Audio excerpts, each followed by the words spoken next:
যে হোটেলে প্রধানমন্ত্রী থাকবেন, হ্যালো। যেটা আমরা এখন পর্যন্ত জানতে পেরেছি, সেই হোটেলের সামনে তারা, মানে আমরা অনেকে না জানলেও আওয়ামী লীগ কিন্তু জেনে গিয়েছে এবং তারা সেই হোটেলের সামনে তাদের অনুমতিও নিয়েছে সেখানে অবস্থান নেয়ার। আওয়ামী লীগের যে উৎপাত আমরা দেখছি, এখন তো আগের চাইতে তাদের সংখ্যাও বেড়েছে। কারণ পলাতক প্রধানমন্ত্রী পালিয়ে যাওয়ার পর তারা এখানে পালিয়ে এসেছেন এবং তাদের বেশ কিছু আস্ফলন আমরা এরই মধ্যে নিউ ইয়র্কের বিভিন্ন জায়গায় দেখতে পেয়েছি। সেই ক্ষেত্রে আসন্ন যে জাতিসংঘের সাধারণ অধিবেশন আছে সেটা নিয়ে আপনারা বাংলাদেশ থেকে হয়তো এই আমেজ খুব একটা বুঝতে পারছেন না। কিন্তু নিউ ইয়র্কে এখন টান উত্তেজনা চলছে। বিশেষ করে আওয়ামী লীগের লোকজনের যেই অতি উৎসাহী এবং তাদের যেই উত্তেজনা আমরা দেখতে পাচ্ছি, একটা মায়েরমুখী ভাব এবং বিশেষ করে একজন নেতার কথা না বললেই না, শামীম ওসমান নিউ ইয়র্কে এসেছেন এবং নিউ ইয়র্কে আসার পর থেকে তিনি বিভিন্ন জায়গায় তাদের দলীয় নেতাকর্মীদেরকে নিয়ে এখানে উস্কানিমূলক বক্তব্য দিয়ে যাচ্ছেন এবং আমরা সেখানে কিছু জায়গায় অপ্রত্যাশিতভাবে বিএনপি কিছু লোকজনের সাথেও তাদের খুব আ কি বলবো যে একটা সৌহার্দ্যপূর্ণ একটা সম্পর্ক সহ অবস্থানও আমরা এখানে দেখেছি। বিশেষ করে একটা নৌবহরের কথা না বললেই না, সেখানে গিয়েছে এবং সেখানে আমরা যতটুকু জানতে পেরেছি বিএনপির যারা ছিলেন শামীম ওসমানের সাথে সেই প্রোগ্রামে, আ এক সেটা আমার মনে হয় আরো অনেক বেশি প্রতিবাদ হতে পারত শামীম ওসমানকে নিয়ে। যাই হোক, আমাদের আজকের আলোচনার বিষয় হচ্ছে যে ২১ সেপ্টেম্বর থেকে ২৮শে সেপ্টেম্বর প্রধানমন্ত্রী তারেক রহমান যুক্তরাষ্ট্র সফর করবেন এবং সেই সফরকে কেন্দ্র করে আওয়ামী লীগের লোকজন এ পর্যন্ত আমরা সর্বশেষ যতটুকু জানতে পেরেছি ১১টি জায়গায় তারা আ যুক্তরাষ্ট্র পুলিশের কাছে অনুমতি নিয়েছে তাদের যেই বিক্ষোভ জানানোর জন্য। তবে মজার বিষয় হলো তারা যে বিক্ষোভের জন্য যে অনুমতিগুলো নিয়েছে, সেই অনুমতির জন্যে তারা তাদের দলীয় নাম ব্যবহার করেনি। তারা বিভিন্ন ধরনের মানবাধিকার সংস্থা, বিভিন্ন রাজনৈতিক সংস্থা, এমনকি আমি যতটা শুনেছি যে সংখ্যালঘুদের নামেও তারা আ সংগঠন খুলে, এখানে কোম্পানি খুলে তারপরে তারা পুলিশের কাছ থেকে অনুমতি নিয়েছে এবং সেটা নিয়ে তাদের ভেতরে যে প্রস্তুতি সেটা আ কিছুটা কি বলবো যে ভায়োলেন্ট হবারও আশঙ্কা করা হচ্ছে। সেই প্রেক্ষাপটে আমরা আজকে আলোচনায় বসেছি। ১ম এ আ আমার মনে হয় গিয়াস ভাইয়ের কাছেই যাই। গিয়াস ভাই, আমার সরাসরি প্রশ্ন হচ্ছে যে আওয়ামী লীগের যে উৎপাত আমরা দেখছি, এখন তো আগের চাইতে তাদের সংখ্যাও বেড়েছে। কারণ পলাতক প্রধানমন্ত্রী পালিয়ে যাওয়ার পর তারা এখানে পালিয়ে এসেছেন এবং তাদের বেশ কিছু আস্ফলন আমরা এরই মধ্যে নিউ ইয়র্কের বিভিন্ন জায়গায় দেখতে পেয়েছি। সেই ক্ষেত্রে আপনাদের বিএনপির পক্ষ থেকে প্রস্তুতি কি? তো যুক্তরাষ্ট্র বিএনপি পরিবার খুবই শক্তিশালী এবং আমাদের কাছে কখনোই আ আ যুক্তরাষ্ট্র আওয়ামী লীগের নেতাকর্মীরা কখনোই আমাদের সামনে আসেনি বা আসার সাহসও পায়নি। বা আসলেও আমরা সেটাকে প্রতিহত করেছি। তো সেই ক্ষেত্রে ফ্যাসিবাদের এই সময়ে যতবারই শেখ হাসিনা যুক্তরাষ্ট্রে এসেছে, আমরা সেই যেখানেই হাসিনা সেখানেই প্রতিরোধ গড়ে তুলেছি। আপনারা দেখেছেন। তো সেই দিক থেকে আমাদের যুক্তরাষ্ট্র বিএনপি বলেন, যুক্তরাষ্ট্র পরিবার, বিএনপি পরিবার বা স্টেট কমিটিগুলি আমরা যারা সহযোগী সংগঠন সকলেই আমরা ঐক্যবদ্ধভাবে প্রধানমন্ত্রী তারেক রহমান তিনি আসছেন জাতিসংঘে। এটা আমাদের জন্য একটা বিশাল আমাদের না শুধু প্রবাসীদের জন্যে। সমস্ত প্রবাসীরা কিন্তু মানে উৎসাহিত এবং উৎফুল্ল। এবং সেই কারণে আমরা দেখতে পাচ্ছি আমাদের কাছে প্রচুর কল আসে। রাস্তায় বের হলে দেখা হয় যে তা কবে আসছেন? আমাদেরকে টিকিট দিতে হবে, সম্বর্ধনা সভায় নাম আমাদের প্রবেশপত্র দিতে হবে। মানে হাজার মানুষ আমাদেরকে কিন্তু নক করছে। তো সেই দিক থেকে আমাদের গণতান্ত্রিক সরকারের প্রধানমন্ত্রী জনাব তারেক রহমান আসছেন। আমাদের বিশাল প্রস্তুতি। আমরা ইতিমধ্যে কয়েকটি মিটিং করেছি। আ আ আমাদের বিভিন্ন স্টেট কমিটি, আ যুক্তরাষ্ট্র বিএনপি প্রাক্তন নেতা নেতা-নেত্রীদের নিয়ে মিটিং করেছি। আ অঙ্গ সংগঠন, সহযোগী সংগঠনের সাথে মিটিং করেছি।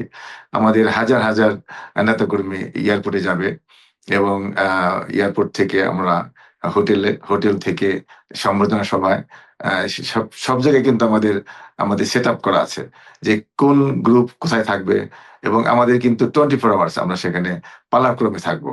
এবং আমাদেরও কিন্তু প্রস্তুতি আছে যে বিভিন্ন হোটেল বা এয়ারপোর্ট এবং আ যেখানে সম্বর্ধনা হবে সেখানে আমাদের পারমিশন ইতিমধ্যে নেওয়া হয়েছে। সেই দিক থেকে আমাদের প্রস্তুতি সম্পূর্ণ আ আছে এবং আশা করি কোন ধরনের এবার অপ্রীতিকর ঘটনা ঘটার সম্ভাবনা নেই। জামান ভাই, প্রস্তুতি এখন পর্যন্ত যা আছে তাতে সন্তুষ্ট আপনি? জি, ধন্যবাদ ইলিয়াস ভাই। আসসালামু আলাইকুম। প্রস্তুতি যদি কমপ্লিটলি ডান হয়ে থাকে, তাহলে যেটা আপনার ১ম প্রশ্ন ছিল উনার কাছে যে, নিষিদ্ধ ঘোষিত সংগঠনের তৎপরতা। তো আসলে প্রস্তুতি ডান আসলে কখনোই এটা আমি মনে করি না, বিশ্বাসও করি না যে আমাদের প্রস্তুতি সুন্দর এবং সঠিক আছে এখনো পর্যন্ত। কারণ একটা প্রস্তুতি তো তখনই হবে যখন একটা অনুষ্ঠান সুন্দরভাবে সফল হবে। সফলতাই বলে দিবে যে তার প্রস্তুতিটা ভালো ছিল। আমরা যদি আসলে আমার ব্যক্তিগত ইয়ে থেকে বলি, গত বছর ইলিয়াস ভাই আপনাদের নলেজে আছে যে গত ২০২৫ সালে যখন অন্তর্বর্তীকালীন সরকারের প্রধান উপদেষ্টা ডক্টর ইউনূস স্যার আসছিলেন, ২২শে সেপ্টেম্বর যখন উনি নিউ ইয়র্ক এয়ারপোর্টে পৌঁছাইছিলেন, তখন আমরা দেখছি যে এনসিপির আক্তার সহ এবং আমাদের মির্জা ফখরুল ইসলাম আলমগীরের উপরে একটা ঘটনা ঘটে যায়। আমাদের কিন্তু আমাদের প্রস্তুতিটা এমনই ছিল যে আমরা নিজেরাই জানি না যে ৮ নম্বর টার্মিনালে নামতেছেন আমাদের আগামী দিনের যিনি প্রেসিডেন্ট, উনি ৮ নম্বর টার্মিনালে উনি নামছেন, আমরা ৪ নম্বর টার্মিনালে বসে আছি। তো যদি আমাদের প্রস্তুতি যদি এরকম হয়ে থাকে যে ৮ নম্বর টার্মিনালে নামতেছে, আমরা ৪ নম্বরে বসে আছি। আর ইন দ্য মেইন টাইম সেই নিষিদ্ধ ঘোষিত পার্টি তারা সংবাদ পেয়ে তারা ডিম নিক্ষেপ সহ আমাদের আগামী দিনের যিনি প্রেসিডেন্ট হবেন, রাষ্ট্রপতি ২৩তম রাষ্ট্রপতি আমাদের মির্জা ফখরুল ইসলাম আলমগীর মহোদয়কে ধাক্কাও মারে। এবং সেখানে একজন নারী সদস্য ছিল তাসনিম জারা, তাকে খুব মারাত্মকভাবে বেইজ্জতি করছে, অপমান করছে। অনেকটা শ্লীলতাহানি ঘটানোর মতো ঘটনা ঘটছে। তো এই কারণে প্রস্তুতি যে আমাদের আছে, এটা তখনই আমরা মানে খুব সুনির্দিষ্টভাবে বলতে পারবো সফল হলে। কিন্তু তার আগে আমি কিছু এড করতে চাই। যেটা হচ্ছে যে গিয়াস ভাই কার্যনির্বাহী কমিটির সদস্য এবং উনি আবার আন্তর্জাতিক সম্পাদক এখনো পর্যন্ত।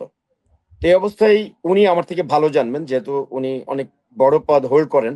উনি যে মিটিং গুলোর কথা বলছেন এই মিটিং গুলোতে আমিও ছিলাম। বাট আমাদের মিটিং এ প্রস্তুতির ব্যাপারে এখনো পর্যন্ত খুব একটা উল্লেখযোগ্য অগ্রগতি হইছে বলে আমার একটা প্রোগ্রামে বলে মনে হয়নি। বিশেষ করে আমি এটা নির্দ্বিধায় বলতে চাই যে মাননীয় প্রধানমন্ত্রী আসবেন। আমরা অবশ্যই কোনো মিথ্যার অবতারণা করব না এবং কোনো কিছু গোপন করব না। মাননীয় প্রধানমন্ত্রী আসবে এটাকে কেন্দ্র করে ৫ দিনের এই নিষিদ্ধ ঘোষিত পার্টি কর্মসূচি ঘোষণা করেছে এবং আপনার মানে ১১টা পারমিট গ্রহণ করেছে। যার একটা হচ্ছে এখনো পর্যন্ত আমরাও জানি না যে মাননীয় প্রধানমন্ত্রী কোন হোটেলে উঠবেন। যেটা এখনো পর্যন্ত গোপন আছে। ইভেন গ্যাস ভাইও বলতে পারবেন না। তো এই অবস্থায় যদি আমরা না জানি, যারা আমরা মিটিং করতেছি আমরা জানি না। কারণ এটা গভর্নমেন্টের তারা সর্বোচ্চ কিন্তু পর্যায় থেকে সেই সর্বোচ্চ হোটেলের সতর্কতা সামনে রাখা কিন্তু উচিত। তারা অলরেডি হ্যালো? অনুমতি নিয়ে নিয়েছে। জি ভাই, জি ভাই। মানে যে হোটেলে প্রধানমন্ত্রী থাকবেন, হ্যালো? যেটা আমরা এখন পর্যন্ত জানতে পেরেছি, সেই হোটেলের সামনে তারা মানে আমরা অনেকে না জানলেও আওয়ামী লীগ কিন্তু জেনে গিয়েছে এবং তারা সেই হোটেলের সামনে তাদের অনুমতিও নিয়েছে সেখানে অবস্থান নেয়ার। রাইট। এখন বিষয়টা হচ্ছে যে আওয়ামী লীগ আগেই অবস্থানের জন্য ৫ টা পারমিট গ্রহণ করছে হোটেলের আশপাশে। এখন প্রতিনিয়ত আমরা গ্র্যান্ড হায়াত হোটেলে দেখা যায় যে আমাদের ভেন্যুটা থাকে। যে কারণে তারা যতটুকু জানতে পারছি ওই ৫ টা পারমিট তারা গ্র্যান্ড হায়াতে রাখছে। এ বিষয়ে এখনো পর্যন্ত আমরা কিন্তু সত্যিকারের অর্থে কেউ জানি না। এই অবস্থান চেঞ্জ হতে পারে মাননীয় প্রধানমন্ত্রীর। তো এখন বিষয় ওইটা না। বিষয়টা হচ্ছে যেটা আমি আসলে বলতে যাচ্ছিলাম। আপনি আমাকে যদি আরেকটু সুযোগ দেন আমি একটু গোছায় বলতে চাচ্ছি। যে আমাদের প্রস্তুতি আমাদের থেকে তারা বেশি প্রস্তুতি। নিষিদ্ধ ঘোষিত আওয়ামী লীগ গত যেকোনো সময় থেকে এখন বেশি শক্তিশালী আমেরিকাতে। এবং তারা আপনার বাফেলোতে ১৫ই আগস্ট পালন করতেছে যেখানে গরু জবাই করে, ৫ টা গরু জবাই করে এবং কেন্দ্রীয় নেতারা এখানে উপস্থিত আছে অনেক। পলাতক যেসব পলাতক নেতারা আছে আওয়ামী লীগের নিষিদ্ধ ঘোষিত অনেক নেতা বাফেলোতে ঘুরে বেড়াচ্ছে। তো এই নেতা আপনি কিছুক্ষণ শুরুতেই বলছিলেন যে শামীম ওসমানের কথা। এরকম আরো অনেক বড়, বড় নেতারা ঘুরে বেড়াচ্ছে নিউ ইয়র্ক সিটি সহ বিভিন্নখানে। তাদের উদ্দেশ্যটা হচ্ছে যেকোনোভাবে এই দেশের মাটিতে মাননীয় প্রধানমন্ত্রীকে অপমান করা, বেইজ্জতি করা। তো আমাদের প্রস্তুতি সর্বোচ্চ থাকতে হবে। যে প্রস্তুতির অংশবিশেষ হচ্ছে স্টেট এবং সিটি ২ টা বিএনপির কমিটি আছে। তাদেরকে দিয়ে এখনো পর্যন্ত আমাদের স্বেচ্ছাসেবক বিভিন্ন টিম করা এবং যারা এটা আপনি জানেন ইলিয়াস ভাই, এখানে যে আইন শৃঙ্খলা রক্ষা এখানে আমাদের বিএনপির কোনো অবদান নাই। কিন্তু আমাদের গ্যাস ভাই যেটা বলছে যে একটা বিএনপি একটা ফিগার, এখানে বিএনপির যে নেতারা আছেন যারা স্টেট এবং সিটির, ওনারা উপস্থিত থাকা মানেই আওয়ামী লীগের বিতাড়িতরা সামনে আসবে না, এইটুক। বাট আইন শৃঙ্খলার জন্য মাননীয় প্রধানমন্ত্রী 24 তারিখ এয়ারপোর্টের আইন শৃঙ্খলা বিষয়ে পুরোটাই নিয়ন্ত্রণে আছে, এবং গতবারের মতো ঘটনা ঘটার কোনো সুযোগ নাই।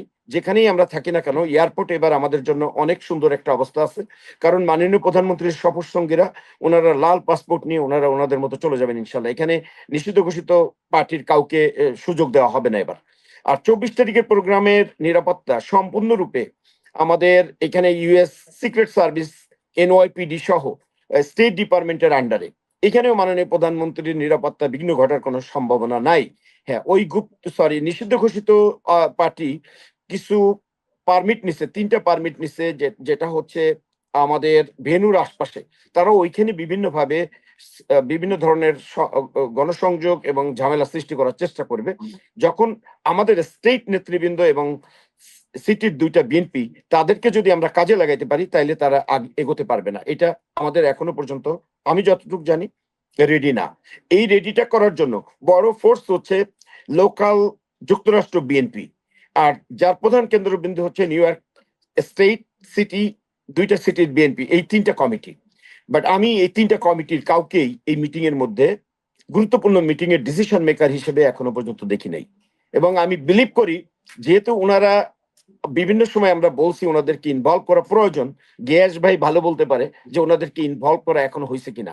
মাননীয় প্রধানমন্ত্রী যদি এই আমাদের আজকের লাইভটা দেখেন বা আপনার সঙ্গে, যেটা আমি সুস্পষ্টভাবে বলতে চাই, আমরা অসংগঠিত এখানে। আমাদের গ্যাস ভাই বলছেন খুব সংগঠিত, বিএনপি এখানে সম্পূর্ণরূপে অসংগঠিত, এবং আওয়ামী লীগ যেভাবে সংগঠিত তার তুলনায় আমরা কিছুই না এখনো পর্যন্ত। তো আমাদের সংগঠিত হওয়ার জন্য আমাদের যুক্তরাষ্ট্র বিএনপির কোনো কমিটি নাই। আমাদের প্রধান দরকার যুক্তরাষ্ট্র বিএনপির কমিটি যদি নাও থাকে, যুক্তরাষ্ট্রের নেতৃত্ব। যুক্তরাষ্ট্রের নেতৃত্বে আমরা গ্যাস ভাইকে চাই, আমাদের জিল্লু ভাই আছে, জিল্লু ভাইকে চাই, আমাদের সম্রাট ভাই আছে, আমরা এরকম স্টেট নেতৃবৃন্দকেও চাই যারা প্রধান অবস্থানে আছে, তাদেরকে সকলকে আমরা যুক্তরাষ্ট্রের নেতৃবৃন্দকে দেখতে চাই, যারা ঢাল হয়ে কাজ করবে আওয়ামী লীগের এই নিষিদ্ধ ঘোষিত সংগঠনের বিরুদ্ধে। কাজেই আমি এখনো বিলিভ করি না যে আমরা সম্পূর্ণ সিকিউর। আমরা এখনো পর্যন্ত সিকিউর না। পরবর্তীতে বড় সমস্যা যেটা 25 তারিখ, যেটা এনআরবি প্রোগ্রাম, এই নন রেসিডেন্সিয়াল বাংলাদেশের যে প্রোগ্রামটা, এই প্রোগ্রামের ভেন্যু এখনো সিলেক্ট জানি না, আমরাও জানি না। কিন্তু এই নিষিদ্ধ ঘোষিত পার্টি তারা অলরেডি কিছু পারমিট কালেক্ট করছে বিভিন্ন সংগঠনের নামে, অনুমান নির্ভর কিছু। হয়তো এটা চেঞ্জ হবে তারা জানলে, আমি জানি না এটা তারা আবার কত পারমিট আবার নিতে পারবে। আমাদের সব থেকে বড় ভয় হচ্ছে একটা প্রোগ্রাম, সেটা 25 তারিখের, আর বাদ বাকি হোটেলের আশপাশে যে অবস্থান, এখানে যদি আমরা সোচ্চার থাকি, স্টেটের এবং সিটির 2টা কমিটি, তারা এই নিষিদ্ধ ঘোষিত পার্টি আমাদের জন্য কিছুই করতে পারবে না। ধন্যবাদ ইলিয়াস ভাই, আপনার আসলে আপনাকে সময় দিতে হবে, আপনার কোশ্চেনের প্রেক্ষিতে আমরা আরো উত্তর দেব ইনশাআল্লাহ। লিটু ভাই, আপনার কাছে প্রশ্ন হলো যে আওয়ামী লীগের লোকজনের পরিকল্পনা কি, এরকম কোনো কিছু কি আপনি জানতে পেরেছেন কিনা? আসসালামু আলাইকুম। ইলিয়াস ভাই, আপনার টক শোতে আমি জীবনে এই প্রথম অংশগ্রহণ করলাম, এবং এমন একটা সিচুয়েশনে আপনি আমাকে নিয়ে আসছেন যখন আসলে এতটা গুরুত্বপূর্ণ জায়গায় কথা বলার মতো আমার জ্ঞান আছে কিনা সেটাও আমার আসলে ভাবতে হচ্ছে। এবং যাদের সাথে আপনি বসিয়েছেন তারা একজন শেখ জামান ভাই, যিনি এখানে ডিটেকটিভ অফিসার ছিলেন, যার প্রশাসনিকভাবে যুক্তরাষ্ট্রে বেশ অনেক কানেকশন আছে, এবং উনি লবিং এর কাজে আমাদের অনেক হেল্প করেছেন।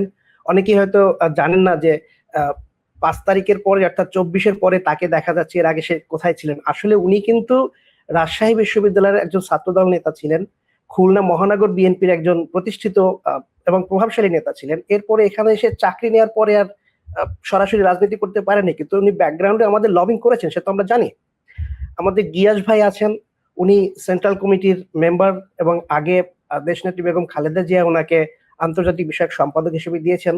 তো ওনাদের তুলনায় আমি একজন অতি নগণ্য এক ব্যক্তি। আপনি আমাকে নিয়ে আসছেন এবং এখানে আমাকে সম্মান দিয়েছেন, এর জন্য আপনাকে বিশেষভাবে ধন্যবাদ জানাচ্ছি ইলিয়াস ভাই। আজকে যে কয়েকটি ইনফরমেশন আমি আপনাকে দিতে চাই। প্রথমত, আওয়ামী লীগ কিন্তু ওদের মধ্যে গ্রুপিং আমাদের বিএনপিতে আর কি তার চাইতে অনেক বেশি। ওরা সার্বক্ষণিকভাবে ভায়োলেন্ট থাকে। আপনি যদি দেখেন, গত সপ্তাহে ওদের একটা মিটিং ছিল, যুবলীগ সেখানে প্রকাশ্যে জ্যাকসনহাইটে মারামারি করেছে। সো ওদের নেচারটা কিন্তু মারামারি, ওদের নেচারটাই হলো একটা হিউম্যান বিইং এর মতো, ওরা আসলে আচরণ করে না, এটা কখনোই করে নাই। সেটা প্রথম থেকেই ওদের এই অবস্থা, অতএব ওদেরকে নিয়ে প্রেডিকশন করাটা খুব টাফ। তো আমাদেরকে প্রস্তুতি নিয়ে যেতে হবে, যেন ওরা যতটাই যা কিছু করতে চাক, একদিকে প্রশাসন ওদেরকে মোকাবেলা করবে, কিন্তু আমাদের জনশক্তি দিয়ে ওদেরকে সেইভাবে মোকাবেলা করতে হবে, সেই প্রস্তুতি আমাদেরকে থাকতে হবে। ইলিয়াস ভাই, প্রথমত হলো আমরা যেই তথ্যটা এই যাবৎ জানি সেটা হলো 11টা জায়গায় ওরা পারমিট নিয়েছে বিভিন্ন মানবাধিকার সংগঠন বা ইনকর্পোরেশন এইসব নামের উপরে, ওদের আওয়ামী লীগের নামের উপরে কোথাও নেই।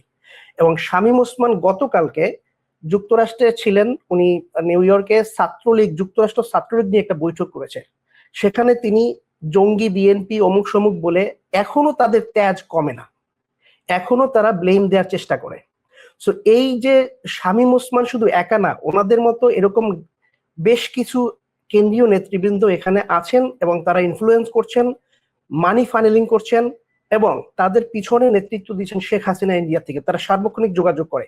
এমনকি আমি আপনাকে বলতে পারি এখানের যুবলীগ এবং মূল যে আওয়ামী লীগের সংগঠন, তাদের অনেকের সাথে শেখ হাসিনার সাথে সরাসরি যোগাযোগ আছে, যেটা আমরা বিএনপি করা অবস্থায় আমাদের দলীয় নেতার সাথে তেমন একটা থাকে না। এটা আমাদের গ্যাপটা এখানে। আর যেই প্রসঙ্গটা আজকে সবচেয়ে গুরুত্বপূর্ণ, জামান ভাই উত্তোলন করেছেন, বলেছেন যে যুক্তরাষ্ট্র বিএনপি সংগঠিত না। আমি জামান ভাইয়ের ইনফরমেশনের জন্য বলতে চাই, জামান ভাই, যুক্তরাষ্ট্র বিএনপিটা যুগ যুগ ধরে কখনো আমরা বিক্ষোভ করেছি, কখনো আমরা স্বাগতম করেছি। অর্থাৎ দেশনেত্রী বেগম জিয়া যখন ক্ষমতায় ছিলেন আমরা তাকে স্বাগত জানিয়েছি, এবং যখন আমরা বিরোধী দলে ছিলাম জাতিসংঘের সামনে আমরা প্রখর বিক্ষোভ করেছি। যুক্তরাষ্ট্র বিএনপি যথেষ্ট পরিমাণ সাংগঠনিক এবং ঐক্যবদ্ধ, কিন্তু এখানে নেতৃত্বের প্রতিযোগিতার কারণে বিভিন্ন অ্যাঙ্গেলে আসে, কিন্তু তারা কিন্তু আওয়ামী লীগের মতো নিজেরা কামড়াকামড়ি খুব কম করে, দুই একটা যে হয় না তা না। জাতিসংঘের সামনে আমরা বিভিন্ন কর্নার থেকে বিভিন্ন অ্যাঙ্গেলে যার যার লোক নিয়ে সেখানে যায় এবং সেখানে ওইভাবেই ঐক্যবদ্ধভাবে বিক্ষোভ করে। সো ঐক্যবদ্ধভাবে এট দি এন্ড সবাই আওয়ামী লীগকে প্রতিহত করে। কিন্তু যেই সমস্যাটা আমাদের যুক্তরাষ্ট্রে হয়েছে সেটা হলো দীর্ঘদিন, অর্থাৎ 2011 সালে ম্যাডাম এখানে আসার ঠিক প্রাককালে, অর্থাৎ লন্ডনে যখন উনি ছিলেন, ওই সময় শমশের মুবিন একটা চিঠির মাধ্যমে যুক্তরাষ্ট্র বিএনপির তৎকালীন কমিটিটা ভেঙে দেয়, একদম কোন উসিলা ছাড়া। আপনারা জানেন যে শমশের মুবিন ছিল সম্পূর্ণরূপে ভারতীয় একজন এজেন্ট, এবং যুক্তরাষ্ট্র বিএনপির মানুষগুলি 99% আমি বলবো প্রচন্ডভাবে ভারত বিরোধী। তো এই ভারতের সাথে যাদের সুসম্পর্ক রাখতে গিয়ে যুক্তরাষ্ট্র বিএনপির কোমর ভেঙে দেওয়ার জন্য শমশের মুবিন ষড়যন্ত্র করে প্রথম, এবং ওই সময়টা 2011 সালে কিন্তু যুক্তরাষ্ট্র বিএনপি কর্তৃক প্রথম, মানে ইতিহাসে প্রথম, এর আগে কেউ কখনো করে না, ইতিহাসে প্রথম যুক্তরাষ্ট্র বিএনপির লোকজনই কিন্তু প্রথম ভারতীয় কনসাল অফিস ঘেরাও করে নিউ ইয়র্কে, এবং সেখানে হাজার হাজার লোক ছিল। ওরা বাধ্য হয়ে পুলিশ কল করে প্রোটেকশন নিয়েছিল, আপনার যদি জানা থাকে বা খবর নিয়ে দেখতে পারেন। ওরা ক্যামেরা নিয়ে বিভিন্ন ভাবে, তারপরে রয়ের লোকজনের যারা কর্মরত ছিল এবং পুলিশ প্রশাসন এখানের 911 কল করে ওরা সিকিউরিটি নিতে বাধ্য হয়েছে। বিএনপির লোকজন এত ভাবে কনসাল অফিস ওদেরকে ঘেরাও করেছিল।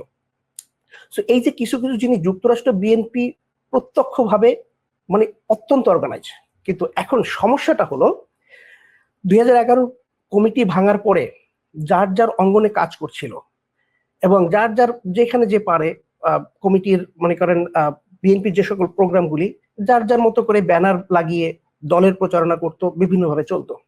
কিন্তু আমাদের যুক্তরাষ্ট্র বিএনপির লোকজনকে ব্যবহার করেই যিনি আন্তর্জাতিক বিষয়ক সম্পাদক হয়েছেন আনোয়ার হোসেন খোকন, উনি গত বছর একটা চিঠি ইস্যু করলেন যে যুক্তরাষ্ট্র বিএনপিতে কেউ ব্যানার ব্যবহার করেও রাজনীতি করতে পারবেন না, রাজনীতি করতে হলে শুধুমাত্র স্টেটের আন্ডারে করতে হবে।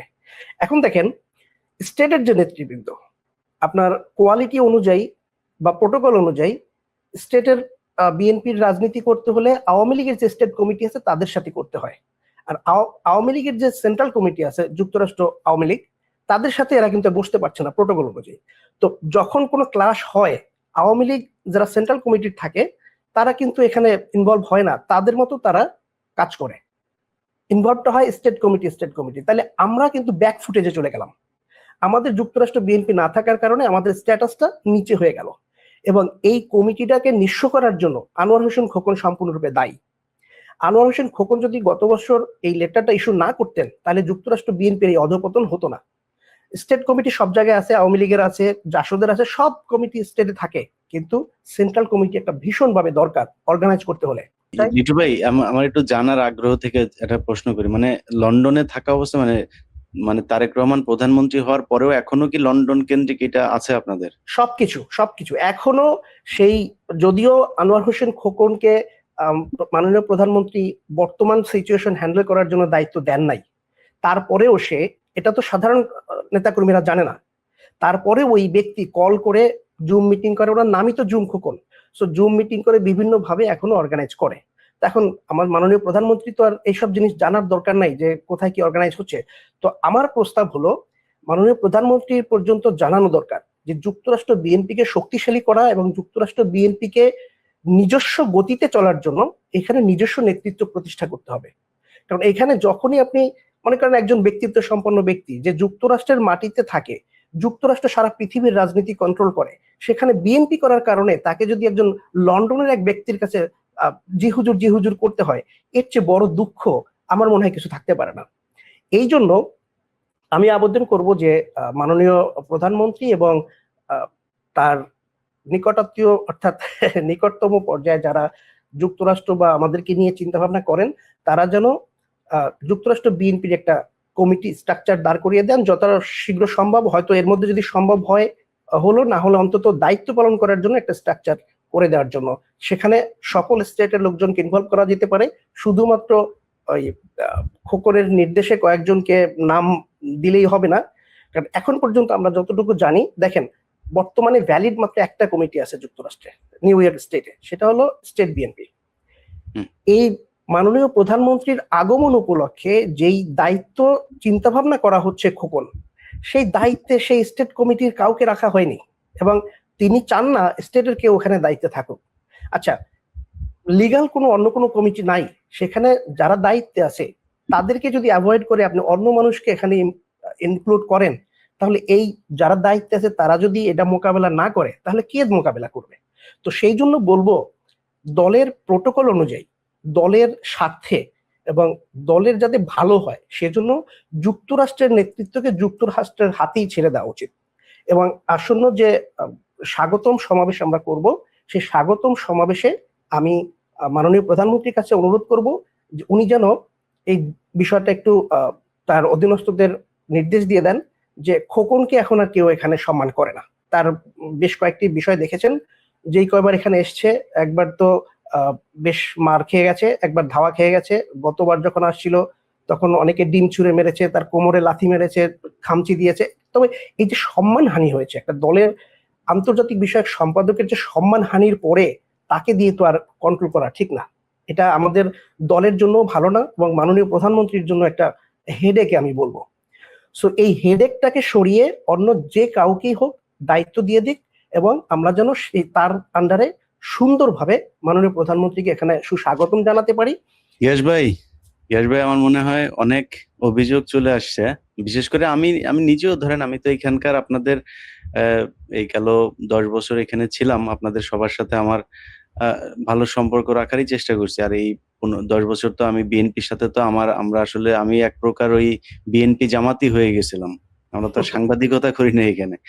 সেই হিসাবে আপনাদের অনেক কিছু তো আমার চোখে পড়ছে। ধরেন গত বছর আমি যেটা দেখলাম সেটা হলো এই যে আনোয়ার হোসেন খোকনকে মারতেও গেল লোকজন, এবং লিটু ভাই এখানে যে কথাগুলো বললো এখানেও একটা ক্ষোভ, এবং জামান ভাই যেটা বলেছে সেখানেও ক্ষোভ যে প্রস্তুতি নিয়ে সমস্যা আছে, এবং এই প্রস্তুতিগুলোতে এখানে বিএনপির অনেক লোকজনের কাছে শুনি যে আনোয়ার হোসেন খোকন তার স্বেচ্ছাচারিতার একটা বহিঃপ্রকাশ সবসময় থাকে।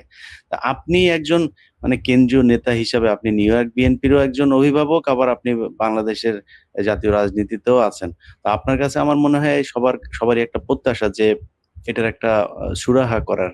সেই ক্ষেত্রে দলীয় কোনো পরামর্শ বা দলীয় কোনো সিদ্ধান্তের কোনো সুযোগ আছে কিনা, বা প্রধানমন্ত্রীকে আপনি এসব জানিয়েছেন কিনা? সুন্দর বলেছেন। এই শোনা যাচ্ছে? জি জি জি, জামান ভাই সুন্দর বলেছেন যে আসলে জামান ভাই তো দেখেন হলো মানে এক চোখ দিয়ে, আর আমরা দেখি হলো আমাদের চোখ দিয়ে। তো সেই ক্ষেত্রে জামান ভাই যে সমালোচনা করবেন সেটা হয়তো আমার চোখে ধরা পড়বে না। আর লিটু সুন্দর করে বলেছে। তো সবকিছু বড় কথা হলো যে আমাদের যুক্তরাষ্ট্র বিএনপি শক্তিশালী। এই ব্যাপারে কোনো মানে দ্বিমত নেই। যুক্তরাষ্ট্র বিএনপি বলেন, যদি কমিটি নেই তারপরেও যারা আছেন পদবিহীন সবাই অ্যাক্টিভ। তারপরে বিভিন্ন স্টেট কমিটিগুলি আছে। নিউ ইয়র্ক স্টেট কমিটি, উত্তর দক্ষিণ আছে। তো সবকিছু মিলে এই কমিটিগুলো স্ট্রং। আমাদের অঙ্গ সংগঠন আছে, সহযোগী সংগঠন আছে। তারাও কিন্তু খুব অ্যাক্টিভ। তো সেদিক থেকে আমাদের মধ্যে আমি আবার বলি যে আমাদের মধ্যে প্রতিযোগিতা থাকতে পারে, কিন্তু আমাদের বৃহত্তর স্বার্থে আমরা কিন্তু সকলেই একসাথে কাজ করি। এখন যে খোকন সাহেবের কথাটা আসছে যে গত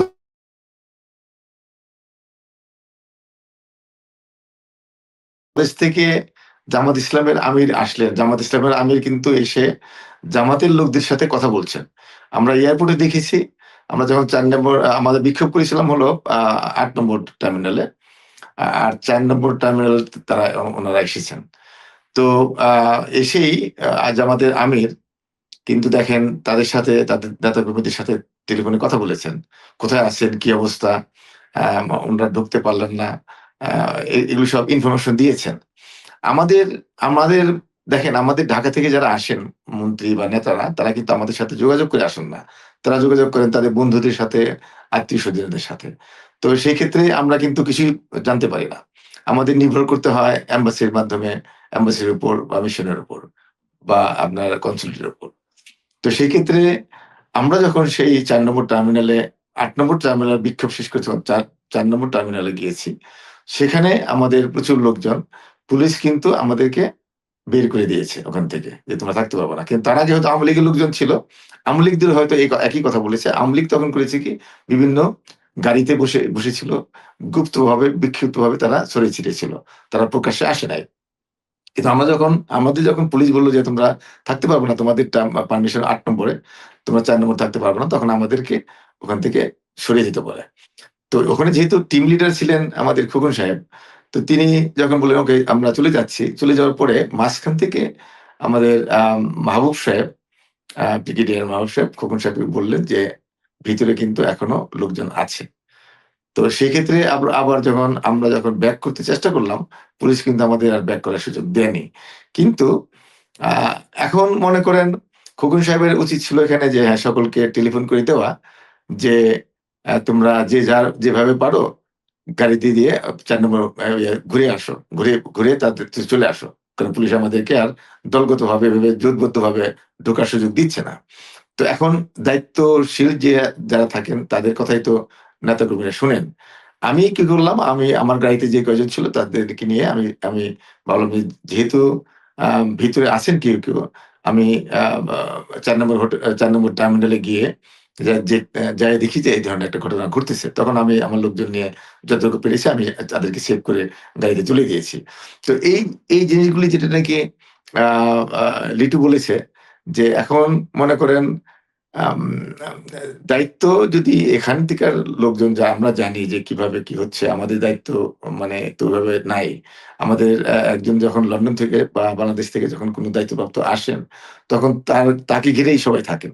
এবং তার তার তাকে তাকে কেন্দ্র করে স্লোগান দেয়া হয় এবং তার কথাই শোনেন। তো সেদিক থেকে এবার আমাদের গতবারের ঘটনা থেকে আমাদের এবার শিক্ষা নেওয়া হয়েছে যে, তারা আওয়ামী লীগ বিক্ষিপ্তভাবে, গুপ্তভাবে গাড়ির মধ্যে থাকবে।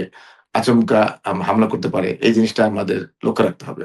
তো সেই কারণেই আমরা এবার সিদ্ধান্ত নিয়েছি যে আমরা দলগতভাবে বিভিন্নভাবে আমরা ভাগ করে থাকবো। আমরা কে কোন দায়িত্বে থাকবে সেটা আমরা এবার আলোচনা করেছি এবং ফাইনালি আমরা বিভিন্ন হোটেলে, এয়ারপোর্টে বা সম্মেলনের সভায় আমরা সেইভাবেই প্রস্তুতি নিয়ে থাকবো ইনশাআল্লাহ। আমার মনে হয় বক্তব্য আর তো দরকার নাই। আপনারা ২ জন অভিযোগ করেছেন এবং গিয়াস ভাই সবশেষ এটা বলেছে যে কিভাবে কি করা হবে এবং আমার মনে হয় যে যারা যুক্তরাষ্ট্রে আছেন এবং দেশ থেকে যারা আসবেন এবং এখানকার যে আন্তর্জাতিক বিষয়ক কি আপনাদের আন্তর্জাতিক বিষয়ক সম্পাদক জনাব খোকন সাহেব, তিনাকে নিয়ে যে বিতর্কগুলো আছে সেটাও আমার মনে হয় দলের হাইকমান্ড বিশেষ করে প্রধানমন্ত্রী নিজেই এটা দেখভাল করতে পারেন। যেহেতু তিনি একসময় আমার মনে হয় তিনারই সিদ্ধান্ত ছিল আনোয়ার হোসেন খোকনের এই পদটা। তো সেটা যদি নাকি নতুন করে চিন্তাভাবনা করে এবং যুক্তরাষ্ট্রে তাদের এখানে নিশ্চয়ই তার আগে গোয়েন্দা কিছু তথ্য তাদের কাছে থাকবে। সো গোয়েন্দা সংস্থার কাছে জানলেও বোধহয় এই বিষয়গুলো জানতে পারবে। আমার মনে হয় সমাধানের সুযোগ রয়েছে। শেষ করি নাকি? জি।